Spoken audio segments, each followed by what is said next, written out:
In between the excessive drops of smithing stones and glovewort, Elden Ring's DLC did add a bunch of new things, two of which are the Dragon Communion Hearts, the Rock Heart and the Priestess Heart.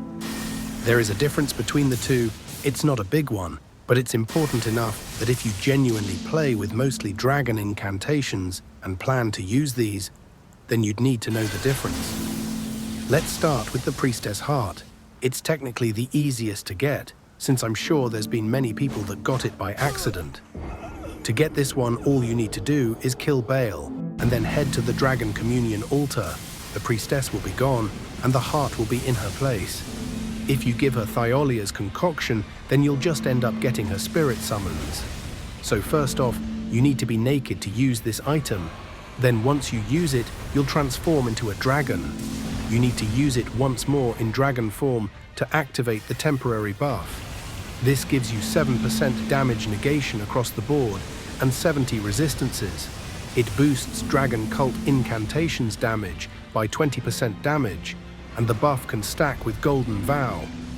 It lasts 60 seconds and isn't affected by the Old Lord's Talisman. Now let's look at the Rock Heart. To get this, you need to complete the painting puzzle.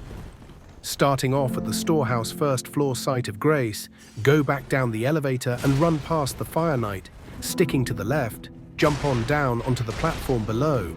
Be careful not to fall into the water, then go behind the waterfall and then down the ladder. Once down here, you'll walk into the room, and the painting will be at the back.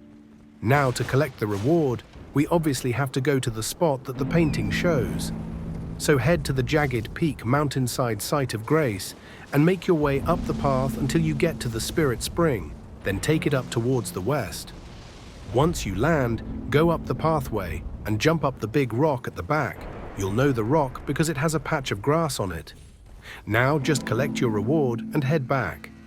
Now we can talk about what the Rock Heart does. So just like before, using it turns you into dragon. Using it again activates the temporary buff. Being in dragon form passively boosts all 4 status resistances by 50%. This form gives a flat 10% to all damage negations before factoring in equipment or buff, and it does not provide any poise. When you use the heart while in dragon form, it gives you a 20% damage to Dragon Communion incantations for 60 seconds. Since this is a unique buff, it doesn't conflict with other item or spell buffs, just like the Priestess Heart. Now, there is a slight difference in the damage negations, but the main thing is the temporary buff it provides. The Priestess Heart gives a buff to Dragon Cult, while the Rock Heart gives a buff to Dragon Communion. The Dragon Communion ones are at the bottom of your inventory list if you sort by type. Meanwhile, the Dragon Cult incantations are just below the Erdtrees and Miquelon incantations. So if you mainly use incantations like Death Lightning or the Ancient Dragon's Lightning Spear, then you need the Priestess Heart. And if you use stuff like Rotten Breath or Gale's incantations, then you need the Rock Heart.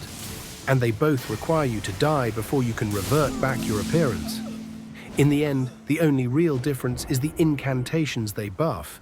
And unfortunately for the people that use the Rock Heart, the Priestess Heart looks vastly better. That's not even an opinion, that's just a fact.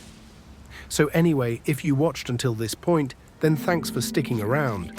And if you found this video helpful, or if you prefer the Priestess Heart's looks over the Rock Hearts, then please consider giving this video a like and subscribing.